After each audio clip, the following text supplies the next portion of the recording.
11-ാം സ്കന്ധത്തിൽ 2-ാം അധ്യായത്തിൽ ഞാൻ പറഞ്ഞു, ഭയത്തെ നമുക്ക് മറികടക്കാൻ 3 ഭക്തി വേണം. ആ ഭക്തിക്ക് 3 പടികളാണെന്നൊക്കെ പറഞ്ഞ് നിർത്തി നമ്മൾ. ഏതൊക്കെയാണ് ആ പടികൾ? അതിവിടെ പറയുകയാണ്. നമ്മൾ 45, 46, 47 അല്ല, അത് 47-ാമത്തെ ശ്ലോകം താഴെ നിന്ന് നമുക്ക് മുകളിലേക്ക് നോക്കാം. എന്തൊക്കെയാണ് പറയണത്? അർച്ചായാം ഏവ ഹരേ പൂജാം യശ്രദ്ധേ ഹതേ നതൽ ഭക്തേഷു ജാനേഷു സഭക്ത പ്രാകൃതസ്മൃത. വളരെ ശ്രദ്ധിക്കണം. എന്താ പറയണത്? ഒന്നുകൂടി വായിക്കൂ. അർച്ചായം. അപ്പം അർച്ചിക്കുക.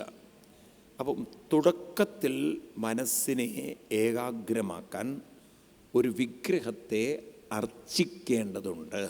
അർച്ചിക്കുക എന്ന് പറഞ്ഞാൽ പൂജിക്കുക. അപ്പം വിഗ്രഹാരാധന വേണം. എന്ത് വേണം? അവർക്ക് പറയൂ. അപ്പം എന്തിനാണ് ഈ വിഗ്രഹാരാധന? നമ്മൾ ഈ വിഗ്രഹങ്ങളെയാണപ്പോൾ ഹിന്ദുക്കൾ ദൈവമായിട്ട് കാണുന്നത്. വാസ്തവത്തിൽ വിഗ്രഹങ്ങളല്ല നമുക്ക് ദൈവം. അത് നല്ല വ്യക്തത ഉണ്ടാവണം. വിഗ്രഹങ്ങൾ എന്തിനാണ്?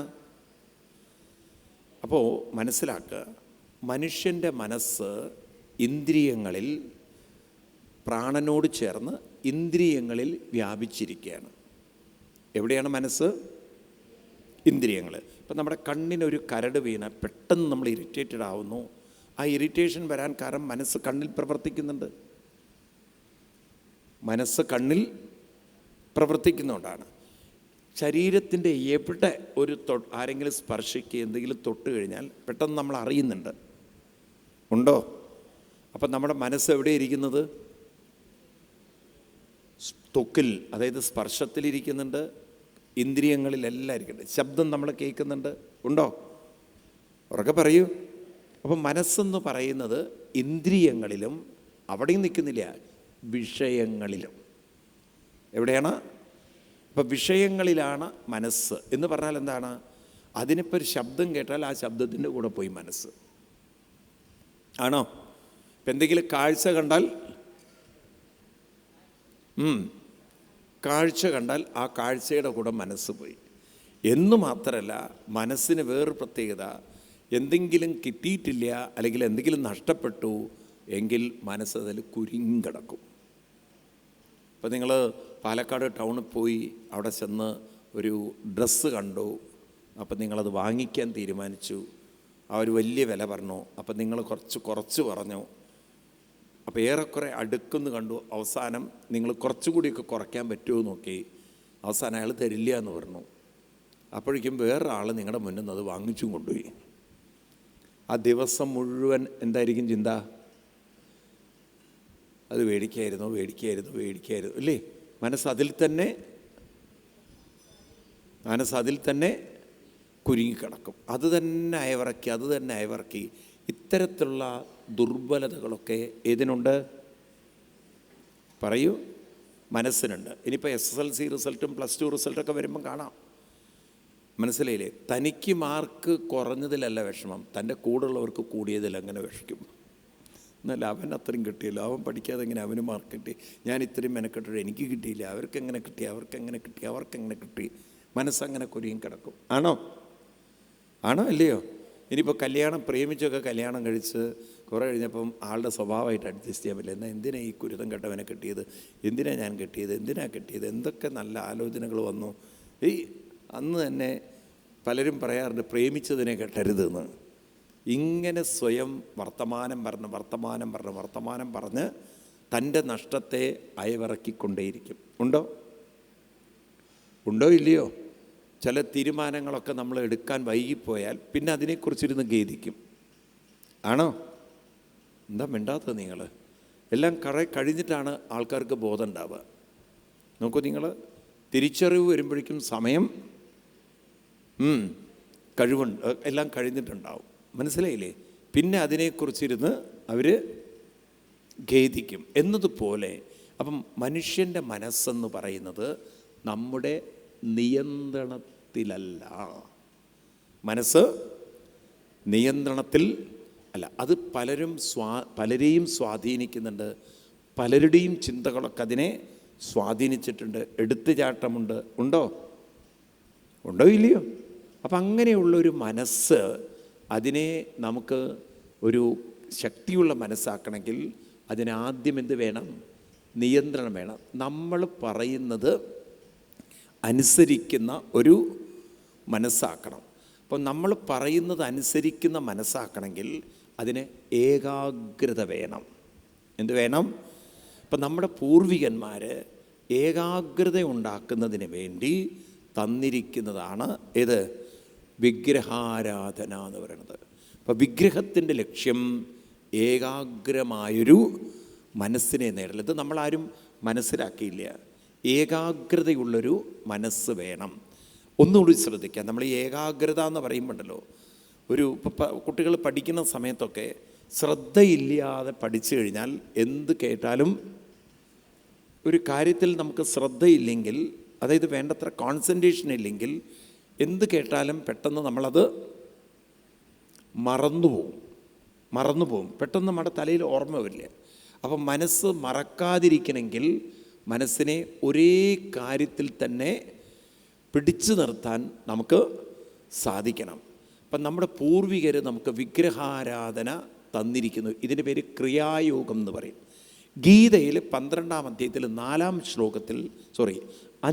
ശ്ലോകത്തിൽ കൃഷ്ണൻ പറയുന്നുണ്ട് എന്തിനാണ് വിഗ്രഹാരാധന. ഞാനിത് പറയുന്നത് നിങ്ങൾ കുട്ടികൾക്ക് പറഞ്ഞു കൊടുക്കണം. കാരണം എന്താ വെച്ചാൽ ഇസ്ലാം മതത്തെ സംബന്ധിച്ച് അവർ വിഗ്രഹാരാധന ഇല്ലാത്തവരാണ്.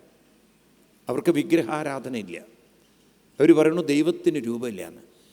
ദൈവത്തിന് രൂപമില്ല എന്ന് ഇസ്ലാം മതം പറയുന്നതിന് മുമ്പ് തന്നെ ഭാരതത്തിലെ ഋഷിവര്യന്മാർക്കറിയാം. കാരണം ദൈവം എന്നത്, നമ്മൾ ഹിന്ദുക്കൾ തെറ്റിദ്ധരിച്ചത് ദൈവം എന്ന് പറയുന്നത് ഒരു വ്യക്തിയായി നമ്മൾ കണ്ടുപോയി. പക്ഷേ നമ്മുടെ ഋഷിവര്യന്മാർക്ക് അത്ര ഉറപ്പായിരുന്നു, ദൈവം എന്ന് പറയുന്നത് ശക്തിയാണ്, വ്യക്തിയല്ല. ദൈവം ഒരിക്കലും വ്യക്തിയല്ല, ദൈവം ശക്തിയാണ്. ദൈവത്തെ വ്യക്തിയായി കാണുന്നവൻ വിവേകമില്ലാത്തവനാണ് എന്നൊക്കെ നമ്മുടെ ഋഷിവര്യന്മാർ ഇസ്ലാം മതം ജനിക്കുന്നതിന് മുമ്പ് പറഞ്ഞിട്ടുണ്ട്. അതൊന്നും നമ്മൾ പഠിച്ചില്ല എന്ന് മാത്രം. നിങ്ങൾ നോക്കൂ, ഗീതയിൽ ഈ ശ്ലോകം എടുത്തിട്ട് മതി, ഞാൻ ഇപ്പോൾ പറഞ്ഞ ശ്ലോകം എടുക്കൽ. 7-ാം അധ്യായത്തിൽ 24-ാം ശ്ലോകം എടുത്ത് നോക്കൂ. ഖുറാൻ എഴുതിയിട്ട് 2000 വർഷമായിട്ടുള്ളൂ. ഗീത എഴുതിയിട്ടോ, ഭഗവത്ഗീത എഴുതിയിട്ട് എത്ര വർഷം? ഇസ്ലാം മതം ലോകത്തിൽ ക്രിസ്ത്യൻ മതം വന്നതിന് ശേഷമാണ് ഇസ്ലാം മതം വന്നത്. ക്രിസ്ത്യൻ മതം വന്നിട്ടാണ് കൂടെ വന്നില്ലേ നിങ്ങൾ? ഇസ്ലാം മതം വന്നത് വന്നതിന് ശേഷമാണ്? ക്രിസ്തു മതം വന്നതിന് ശേഷമാണ്. ഇപ്പം നമ്മൾ 2025-ലാണ്. എന്താ 2025 എന്ന് പറയാൻ കാരണം? എന്താണ് ഇതിന് 2025 ഈ വർഷം? നിങ്ങൾ മനസ്സിലാക്കിയില്ലേ അതൊന്നും? പറയൂ, എന്താ 25 കാരണം? ഇപ്പം എന്താ ഇത് 2025 ഈ വർഷം, അല്ലെങ്കിൽ ഈ നമ്മൾ വർഷത്തിന് 2025 ആയിട്ടുള്ളൂ എന്ന് പറയാൻ കാരണം?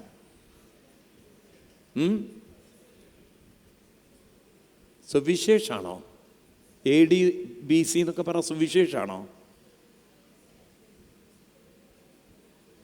ക്രിസ്തുവിൻ്റെ മരണശേഷം. അപ്പം ക്രിസ്തു മരിച്ചിട്ട് 2025 വർഷമായിട്ടുള്ളൂ. അപ്പം ക്രിസ്തു ആകെ ജീവിച്ചിരുന്നത് 10-40 വർഷമേ ജീവിച്ചിട്ടുള്ളൂ, ഇല്ലേ? അപ്പം എത്ര വർഷമായി ക്രിസ്ത്യാനിറ്റി വന്നിട്ട്? അത് കണക്കൂട്ടി അറിയാം. ക്രിസ്തുമതം വന്നിട്ട് എത്രയായിട്ടുള്ളൂ? എത്ര വർഷം? 2025 ഇപ്പം 2025 ഒരു 40 വർഷം കൂടി കൂട്ടിക്കോളൂ. അപ്പോൾ എത്രയും ഒരു 2600-700 വർഷമായിട്ടുള്ളൂ. ഏത് വന്നിട്ട്? ക്രിസ്തുമതം വന്നിട്ട്. അത് ഈ ഇയറിൽ തന്നെ വ്യക്തമാണ്, മനസ്സിലായില്ലേ? ക്രിസ്തുമതം. അതിനുശേഷമാണ് ഏത് മതം വന്നത്? ഇസ്ലാം മതം വന്നത്. മുഹമ്മദ് നബിയതിന് ശേഷമാണ്. അതുകൊണ്ടാണ് അവർക്ക് ക്രിസ്തു ഭയങ്കര ശത്രുവായി തീർന്നത്, മനസ്സിലായില്ലേ? എന്നാൽ ഹിന്ദുമതോ,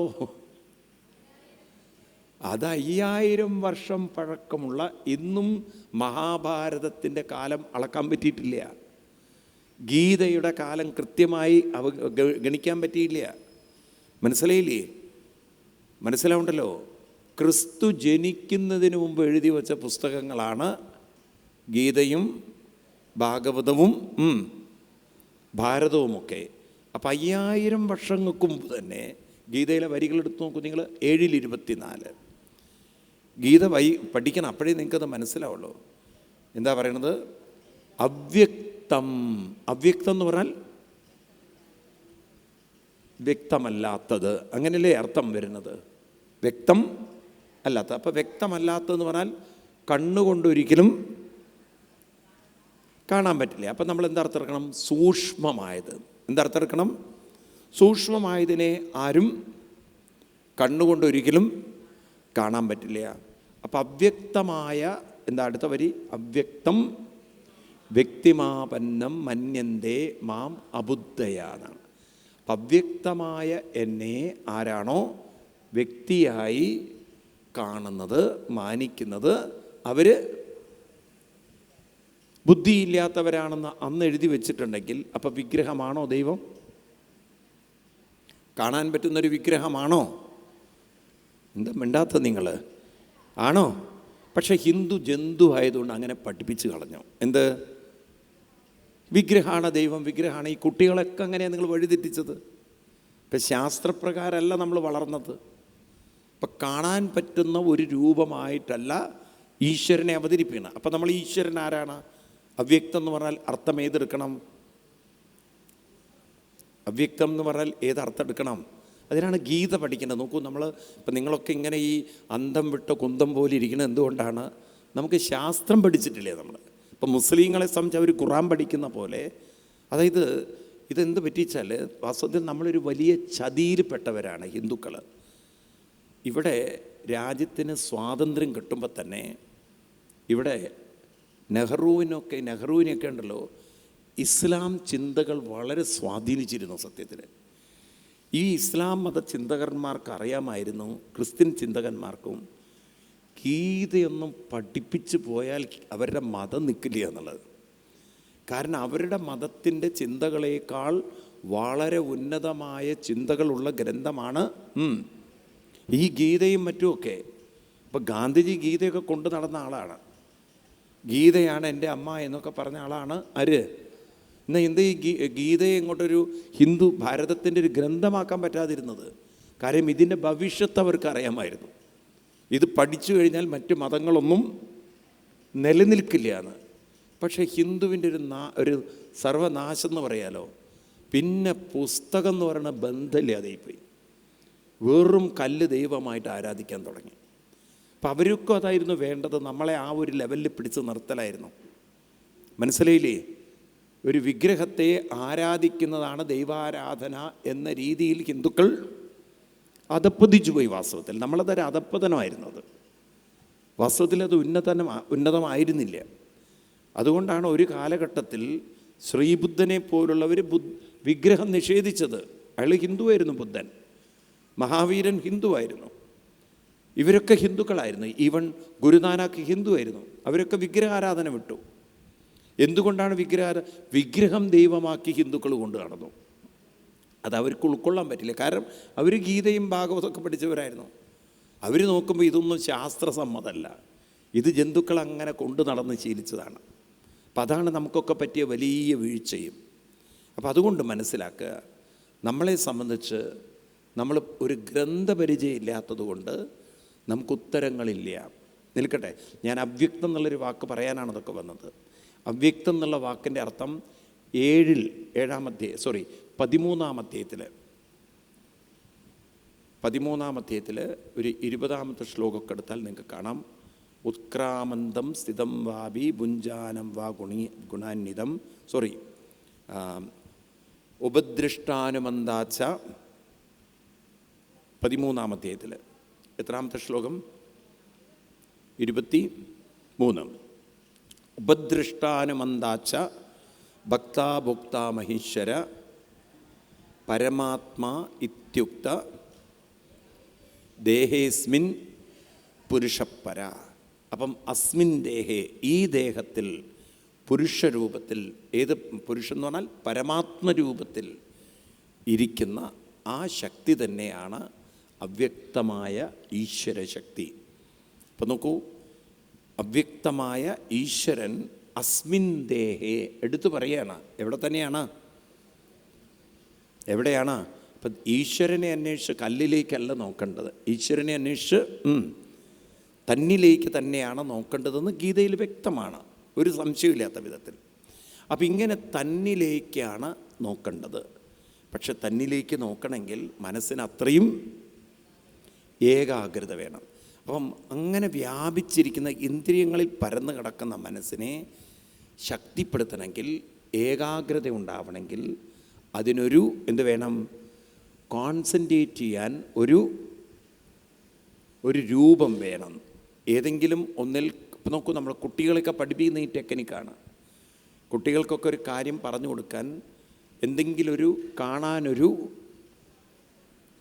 സാധനം വെച്ചിട്ടാണെങ്കിൽ അപ്പോൾ എളുപ്പത്തിൽ ഫോക്കസ് ചെയ്യാൻ വളരെ എളുപ്പമാണ്. അപ്പം നമ്മൾ LKG പഠിക്കുന്ന കുട്ടികൾക്ക് എ എന്നൊരു ലെറ്റർ പഠിപ്പിക്കാൻ ആപ്പിൾ കാണിച്ചു കൊടുക്കുന്നു. പണ്ട് കാലത്ത് ഈ മുത്തൊക്കെ വെച്ചിട്ട് കുട്ടികൾ മാത്സ് എണ്ണം പഠിക്കുന്ന പോലെ അല്ലേ? ആണോ? അപ്പം ചില കാര്യങ്ങളിൽ മനസ്സിനെ ഏകാഗ്രമാക്കണമെങ്കിൽ നമുക്കൊരു രൂപമുണ്ടെങ്കിൽ എളുപ്പം സാധിക്കും. ഇനി നിങ്ങൾ 12-ൽ 5-ാം ശ്ലോകം എടുത്ത് നോക്കൂ. എന്തിനാണ് വിഗ്രഹങ്ങളുടെ ആവശ്യകത? കൃഷ്ണൻ തന്നെ പറഞ്ഞിരിക്കുന്നത് എന്താണ്? 12-ാം അധ്യായം ഗീത 5-ാം ശ്ലോകം. അവിടെ പറയുന്നത് ക്ലേശോ അധികതരസ്തേഷാം. ക്ലേശം അധികമാണ് എന്ന് പറഞ്ഞാൽ എന്താണ്? ഇന്ദ്രിയങ്ങളിൽ വ്യാപിച്ചു കിടക്കുന്ന മനസ്സിനെ ശക്തിപ്പെടുത്താൻ ഏകാഗ്രതയുണ്ടാക്കൽ അത്ര എളുപ്പമല്ല. അപ്പം മനസ്സിനെ ഷാർപ്പ് ചെയ്യണമെങ്കിൽ, ഇപ്പം നമ്മളൊരു പെൻസിൽ ഷാർപ്പാക്കണമെങ്കിൽ അതിനെ ഷാർപ്പണറുണ്ട്, അതിലിട്ട് കറക്കിക്കൊണ്ടിരിക്കണം അല്ലേ? അങ്ങനെ കറക്കി അതിൽ വേണ്ടാത്ത ഭാഗങ്ങളൊക്കെ ഇങ്ങനെ കളഞ്ഞ് പിന്നെ അതിൽ നമുക്കിങ്ങനെ കൂർത്ത ഒരു പെൻസിൽ അങ്ങനെ കടന്നു വരുന്ന പോലെ, ഇതുപോലെ മനസ്സിനെ ഏകാഗ്രമാക്കൽ അത്ര എന്നാൽ ക്ലേശോ അധികതരസ്തേഷാം അവ്യക്ത ആസക്തചേതസാം. അവ്യക്തമായ ഒന്നിൽ മനസ്സിനെ ഉറപ്പിച്ചു നിർത്തൽ അത്ര, ഉറക്കെ പറയൂ, എളുപ്പമല്ല. അപ്പം അതിനെന്ത് വേണം? അടുത്ത വരിയിൽ എന്താ പറയണത്? അങ്ങനെ ആരെങ്കിലും ചെയ്താൽ തന്നെ അവ്യക്താഹി ഗതിർദുഃഖം, അവർക്ക് ദുഃഖമായിരിക്കും. കാരണം ദേഹത്തിൽ വ്യാപിച്ചിരിക്കുകയാണ് മനസ്സ്. അപ്പം ഈ വ്യാപിച്ചിരിക്കുന്ന മനസ്സിനെ നമുക്ക് ഉയർത്തിക്കൊണ്ടുവരണമെങ്കിൽ അതിന് ഏകാഗ്രത അനിവാര്യമാണ്. അപ്പം ഏകാഗ്രത ഉണ്ടാവാനാണ് നമ്മളോട് ഒരു രൂപത്തെ ആരാധിക്കാൻ പറഞ്ഞത്. അപ്പം വിഗ്രഹാരാധന ഏകാഗ്രതയ്ക്കാണ്. ഇത് നമ്മൾ പഠിക്കേണ്ടിയിരുന്നു. ഏകാഗ്രതയുണ്ടെങ്കിലേ മനസ്സിനെ നമുക്ക്, ഏകാഗ്രതയുള്ളൊരു മനസ്സിനെ എളുപ്പത്തിൽ നമുക്ക് നമ്മൾ പറയുന്ന പോലെ ഉയർത്തിക്കൊണ്ടുവരാൻ, നമ്മൾ പറയുന്നതിൽ ശ്രദ്ധയുള്ളൊരു മനസ്സിനെ എളുപ്പത്തിൽ നമുക്ക് ഉയർത്തിക്കൊണ്ടുവരാൻ സാധിക്കും. അപ്പം ശ്രദ്ധ കൂടണമെങ്കിൽ, അതിന് ഏകാഗ്രത കൂടണമെങ്കിൽ അതിനൊരു വിഗ്രഹാരാധന വേണം. ഇസ്ലാം മതത്തിന് പറ്റിയ പരാജയം എന്തായിരിക്കാം? അവർ ദൈവത്തെക്കുറിച്ച് വലിയ വലിയ തത്വങ്ങൾ പറഞ്ഞു, മനസ്സിനെ യോഗ്യമാക്കാനുള്ള വഴികളൊന്നും പഠിച്ചില്ല. അവരെ വിചാരം ദൈവം സർവശക്തനായതുകൊണ്ട് ആ സർവശക്തിയുള്ള ദൈവത്തിനെ കാണണമെങ്കിൽ, അറിയണമെങ്കിൽ, അനുഭവിക്കണമെങ്കിൽ, നമുക്കത് അനുഭവപ്പെടണമെങ്കിൽ ആ ഒരു ശക്തിയിലേക്ക് കണക്ട് ചെയ്യാൻ യോഗ്യമായൊരു, നോക്കൂ നിങ്ങൾ, നല്ല പായസം ഉണ്ടാക്കി വെച്ചിട്ടുണ്ട്, പായസം കേമായതുകൊണ്ട് എന്ത് കാര്യം? അതിൻ്റെ രുചി അറിയണമെങ്കിൽ എന്ത് വേണം? അതെവിടെ ഒഴിക്കണം? നാക്കിൽ ഒഴിക്കാതെ വല്ല കാര്യമുണ്ടോ? ഇതുപോലെ ഞങ്ങളെ പടച്ചോൻ സർവശക്തനാണ്, തേങ്ങയാണ്, മാങ്ങയാണ്, ചക്കയാണ്, എനിക്കിത് അനുഭവിക്കണ്ടേ സാറേ? അനുഭവിക്കണമെങ്കിൽ എന്ത് വേണം? അനുഭവിക്കാൻ യോഗ്യതയുള്ളൊരു മനസ്സ് വേണം. അവരതിന് പ്രാധാന്യം കൊടുത്തില്ല. അവരമിതമായിട്ട് അങ്ങോട്ട് ദൈവത്തിന് പ്രൊപ്പഗാൻഡ കൊടുത്തു. ഏതിന് കൊടുത്തില്ല? ഒരു യോഗ്യതയുള്ള മനസ്സുണ്ടാവണം എന്നവർ ചിന്തിച്ചില്ല. അപ്പം നമ്മുടെ ഋഷിവര്യന്മാർ 2 കാര്യം പറഞ്ഞു. എന്ത്? ഈശ്വരൻ രൂപമില്ല, സർവശക്തനായ ഭഗവാൻ, സർവരൂപിയായ ഭഗവാൻ ആത്മരൂപത്തിലുണ്ട്. പക്ഷെ ആ ദൈവത്തെ നിങ്ങൾക്കറിയണമെങ്കിൽ, അനുഭവിക്കണമെങ്കിൽ യോഗ്യതയുള്ളൊരു മനസ്സുകൂടെ വേണം. അതുകൊണ്ട് നമ്മുടെ ഗീതയൊക്കെ പറയുന്നത് ഈ രണ്ട് കാര്യങ്ങളാണ്. നിങ്ങൾ നോക്കൂ, ഗീതയുടെ ഓരോ അധ്യായം കഴിഞ്ഞാൽ ലാസ്റ്റ് എഴുതി വച്ചിരിക്കുന്ന ഒരു വരി നോക്കൂ നിങ്ങൾ. ഇത് അവസാനം ഇത് ശ്രീമദ് ഭഗവത്ഗീതാസു ഉപനിഷത്സു ബ്രഹ്മവിദ്യായം യോഗശാസ്ത്രേ, രണ്ട് വാക്കുകൾ. ഇപ്പം ഇവിടെ ബ്രഹ്മവിദ്യയും യോഗശാസ്ത്രവും എന്ന് പറഞ്ഞാൽ എന്താ അർത്ഥം? രണ്ട് ലക്ഷ്യവും മാർഗവും എന്നർത്ഥം. എന്താണ്? ബ്രഹ്മവും ധർമ്മവും. അപ്പം ബ്രഹ്മത്തെക്കുറിച്ച് പറഞ്ഞ് അവിടെ തീർന്നില്ല. ധർമ്മം എന്താ? ധർമ്മം ആ ബ്രഹ്മത്തെ എങ്ങനെയാണ് അറിയുക, അനുഭവിക്കുക, നേടുക. അപ്പം അതിന് യോഗ്യതയുള്ളൊരു മനസ്സുണ്ടാവണം. ആ മനസ്സുണ്ടാവാൻ നമുക്ക് വിഗ്രഹാരാധനകൾ ആവശ്യമാണ്. ഇനിയിപ്പോൾ വിഗ്രഹത്തെ ആരാധിക്കുമ്പോഴും അതിന് ഒരു 3 സ്റ്റേജുകളുണ്ട്. അതെന്താണ്? വിഗ്രഹത്തെ കണ്ട് തൊഴുതു പോയാൽ പോരാ. എവിടെ കാണണം?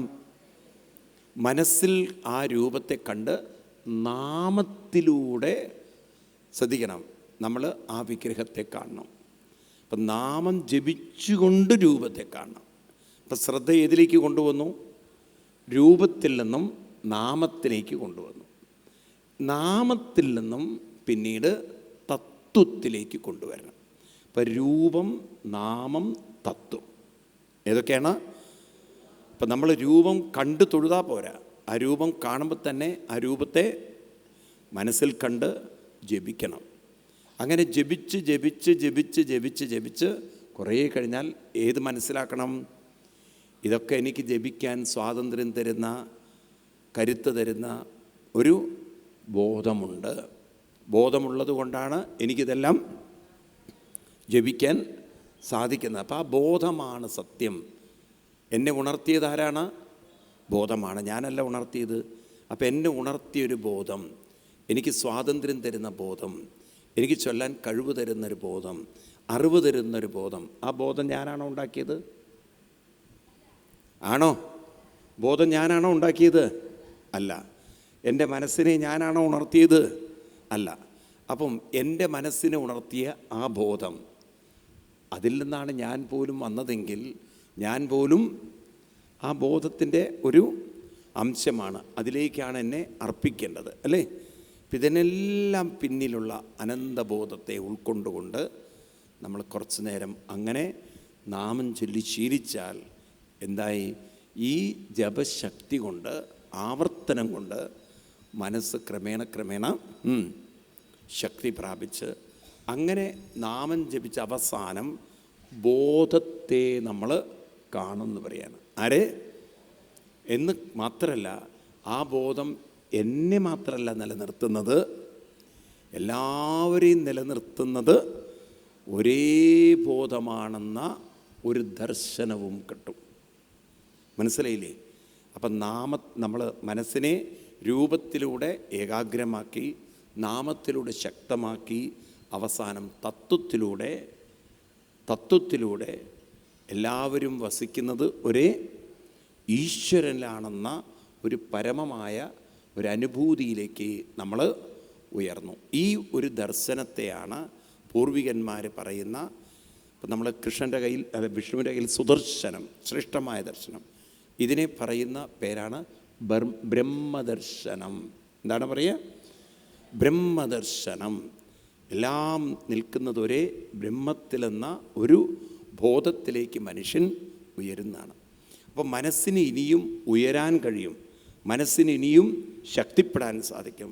അപ്പോൾ ആ മനസ്സിനെ നമ്മൾ പാകപ്പെടുത്തി എടുത്താൽ മാത്രമേ നമ്മുടെ മനസ്സിനെ നമുക്ക് ആ ഒരു തത്വത്തിലേക്കും ലക്ഷ്യത്തിലേക്കും എത്തിക്കാൻ സാധിക്കുള്ളൂ. അതുകൊണ്ട് എപ്പോഴും ഓർമ്മ വേണം, മനസ്സാണ് എനിക്കിവിടെ ഉയർത്തിയെടുക്കേണ്ടത്. ആ ഉയർത്തിയെടുക്കാനുള്ള ഒരു യാത്രയിലാണ് നമുക്ക് വിഗ്രഹങ്ങളുടെയും മറ്റും ആവശ്യം. മനസ്സിലാവുണ്ടോ നിങ്ങൾക്ക്? ഇത് ഇസ്ലാം മതത്തിന് മനസ്സിലായിട്ടില്ല. ഏത്? ഈ വിഗ്രഹങ്ങളെ നമ്മൾ എന്തിനാണ് ആരാധിക്കുന്നതെന്ന്. എന്തിനാ വിഗ്രഹങ്ങളെ ആരാധിക്കുന്നത്? എന്തിനാ വിഗ്രഹങ്ങളെ ആരാധിക്കുന്നത്? മനസ്സിൻ്റെ ഏകാഗ്രതയ്ക്ക് വേണ്ടിയിട്ടാണ്. ഏകാഗ്രത ഇല്ലെങ്കിലോ അറിവുണ്ടായിട്ടും കാര്യമില്ല. കാരണം നമുക്ക് എന്തെങ്കിലും ഒന്ന് അനുഭവിക്കണമെങ്കിൽ എങ്ങനെയുള്ള മനസ്സ് വേണം? ഏകാഗ്രതയുള്ളൊരു മനസ്സ് വേണം, ശ്രദ്ധയുള്ളൊരു മനസ്സ് വേണം. അപ്പം അങ്ങനെയുള്ളൊരു മനസ്സിനെ നേടിയെടുക്കാൻ വിഗ്രഹാരാധന കൊണ്ട് എളുപ്പത്തിൽ സാധിക്കും. എത്ര ക്ലിയറായിട്ടാണ് നമ്മുടെ ഋഷിവര്യന്മാർ ഈ കാര്യങ്ങൾ പറഞ്ഞു തന്നിട്ടുള്ളത്. മനസ്സിലായില്ലേ?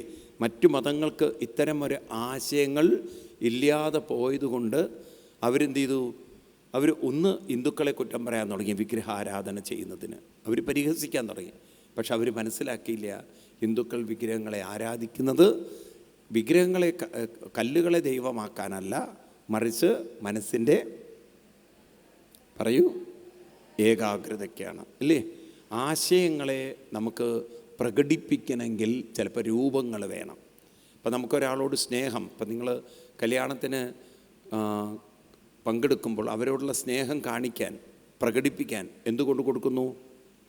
എന്തെങ്കിലും ഒരു പ്രസൻറ്റേഷൻ കൊണ്ടു കൊടുക്കും, ബൊക്കെ കൊണ്ടു കൊടുക്കും. ആണോ അല്ലയോ? ഇപ്പം ഭാര്യ പ്രസവിച്ചു എന്നുള്ളത് എല്ലാവർക്കും മനസ്സിലായി. എന്നാൽ ആ സന്തോഷം എങ്ങനെ പ്രകടിപ്പിക്കുക? പറഞ്ഞ സന്തോഷമാവുമോ? അപ്പോൾ ആ സന്തോഷം പ്രകടിപ്പിക്കാൻ എന്തു ചെയ്യും? എല്ലാവർക്കും ചോക്ലേറ്റോ അല്ലെങ്കിൽ ലഡുവോ ഒക്കെ വാങ്ങിച്ചു കൊടുക്കും. ആണോ അല്ലയോ? അപ്പോൾ ആ ലഡു കിട്ടുമ്പം ആ സന്തോഷം അനുഭവപ്പെടും. എന്നതുപോലെ നമ്മുടെയൊക്കെ ജീവിതത്തിൽ മനസ്സിനെ ഉയർത്തണമെങ്കിൽ നമുക്കൊരു രൂപ ആരാധന ആവശ്യം. ഇതിനെ പറയും സഗുണോപാസന എന്ന് പറയും. എന്താ പറയുക? സഗുണോപാസന എത്ര കാലം ചെയ്യണം? എത്ര കാലം ഈ വിഗ്രഹത്തെ ആരാധിക്കണം? മനസ്സ് ഏകാഗ്രമായി തൻ്റെ ഉള്ളിലാണ് ഈശ്വരൻ എന്ന് ഉറയ്ക്കുന്നത് വരെ. അങ്ങനെ ഒരു ശ്ലോകം എവിടെയെങ്കിലും കേട്ടിരുന്നോ നിങ്ങൾ? ഞാൻ എവിടെയെങ്കിലും പറഞ്ഞിരുന്നോ നിങ്ങളോട്? കപിലൻ പറഞ്ഞൊരു ശ്ലോകം പറഞ്ഞിരുന്നോ? തൻ്റെ ഹൃദയത്തിലാണ് ഈശ്വരൻ എന്ന് ഉറയ്ക്കുന്നത് വരെ മാത്രമേ നമുക്കൊരു വിഗ്രഹത്തെ അർച്ചിക്കേണ്ടത്. ഇത് തന്നെ കൃഷ്ണൻ ഉദ്ധവരോടും പറയുന്നുണ്ട്. 11-ാം സ്കന്ധത്തിൽ 29-ാമത് അധ്യായത്തിൽ 17-ാം ശ്ലോകത്തിൽ കൃഷ്ണനും പറഞ്ഞിട്ടുണ്ട് എത്ര കാലം നമുക്കൊരു വിഗ്രഹാരാധന വേണമെന്ന്. എന്നും വിഗ്രഹത്തിനെ ആരാധിച്ചുകൊണ്ടിരിക്കൊന്നും വേണ്ട, അത് പൊട്ടഭക്തിയാണത്. മനസ്സിലായില്ലേ? ചാവാ നേരത്തെ അമ്പലത്തിൽ പോയി കിടക്കേണ്ട കാര്യമില്ല. അപ്പം നമ്മൾ അതിൽ നിന്നും ക്രമേണ എന്ത് ചെയ്യണം? ഉയരണം. നമുക്കതെങ്ങനെയാണ് മനസ്സിലാവും ഉയർന്നിട്ടുണ്ടോ എന്നുള്ളത്? അതായത് നാമജപത്തിൽ നിങ്ങളുടെ മനസ്സ് അലിഞ്ഞു ചേരുന്നുണ്ടെങ്കിൽ അതിനർത്ഥം നിങ്ങൾ വളരെയധികം സ്പിരിച്വലി ഉയർന്നിട്ടുണ്ട്. നാമത്തിൽ മനസ്സ് നിൽക്കുന്നില്ലെങ്കിൽ മനസ്സിലാക്കുക അമ്പലത്തിൽ നിന്ന് ഇനിയും തുടങ്ങണമെന്ന്. നാമത്തിൽ മനസ്സ് നിൽക്കുന്നില്ലെങ്കിൽ മനസ്സിലാക്കണം എവിടുന്ന് തുടങ്ങണം? നിങ്ങൾക്ക് ഏകാഗ്രത ഇല്ലെങ്കിൽ, മനസ്സ് നാമം ചൊല്ലുമ്പോൾ കയ്യിൽ നിന്ന് വിട്ടുപോകുന്നു, ചഞ്ചലമാണെങ്കിൽ അതിനർത്ഥം എവിടുന്ന് തുടങ്ങണം? വിഗ്രഹത്തിൽ നിന്ന് തുടങ്ങണം. നിങ്ങൾ ഉയർന്നിട്ടില്ല. ഒരു വിഗ്രഹത്തിലേക്ക് ശ്രദ്ധ വെച്ചുകൊണ്ട് കുറച്ച് പൂക്കളെടുത്ത് ആ വിഗ്രഹത്തിൽ അർച്ചനകൾ ചെയ്യന്നെ. അങ്ങനെ ചെയ്ത് ക്രമേണ എന്ത് കൂടും? പറയൂ. നിങ്ങളൊരു 101 തുളസി എടുത്ത് അല്ലെങ്കിൽ 101 പൂവെടുത്ത് നെഞ്ചോട് ചേർത്ത് ഓം നാരായണായ, ഓം നമോ നാരായണ, ഏതെങ്കിലും ഒരു ആരാധന ഇത് ചൊല്ലി എന്ത് സംഭവിക്കും? ക്രമേണ മനസ്സിന് ഏകാഗ്രത. പിന്നെ കുറേ കഴിഞ്ഞാൽ നിങ്ങൾക്ക് വിഗ്രഹമൊന്നും വേണ്ട, ഒരു ഭാഗത്തിരുന്നിരുന്ന് ജപത്തിൽ അങ്ങനെ മുഴുകിച്ചേരും. അപ്പം മനസ്സിലാക്കണം, ഞാൻ വിഗ്രഹത്തിൽ നിന്നും ഉയരാറായി കഴിഞ്ഞു. മനസ്സിലായില്ലേ? നിങ്ങൾക്കേ ഇത് പറയാൻ പറ്റുള്ളൂ. നിങ്ങളുടെ ഉള്ളിൽ എന്താ സംഭവിക്കുന്നതെന്ന് വേറൊരാൾക്ക് കാണാൻ പറ്റില്ല. ചഞ്ചലതയുണ്ടോ? അസ്വസ്ഥതയുണ്ടോ? ഏകാഗ്രത ഇല്ലേ? അപ്പോൾ എവിടുന്ന് തുടങ്ങണം? വിഗ്രഹത്തിന്. നാമത്തിൽ മുഴുകുന്നുണ്ടോ? അപ്പോൾ ഏത് വേണ്ട? ഒരു വിഗ്രഹവും വേണ്ട. പിന്നെ ഒരു ഭാഗത്തിരുന്ന് അങ്ങനെ ജപിച്ചങ്ങനെ അതിലേക്ക് അങ്ങോട്ട് മുഴുകിച്ചേരാൻ സാധിക്കും നമുക്ക്. മനസ്സിലായില്ലേ? ഇതൊക്കെ നിങ്ങൾക്ക് മാത്രമേ നിങ്ങളോട് പറയാനും നിങ്ങളെ മനസ്സിലാക്കാനും അസസ് ചെയ്യാനൊക്കെ സാധിക്കുള്ളൂ. നിൽക്കട്ടെ. അപ്പോൾ ഞാൻ പറഞ്ഞ ശ്ലോകം 17-ാം ശ്ലോകം 29-ാം അധ്യായത്തിൽ കൃഷ്ണൻ പറയുന്ന ശ്ലോകമാണത്. എത്ര കാലം വിഗ്രഹാരാധന വേണം എന്നതിന്. യാവത് സർവേഷു ഭൂതേഷു മദ്ഭാവോ ന ഉപജായതേ താവദേവം ഉപാസീരൻ.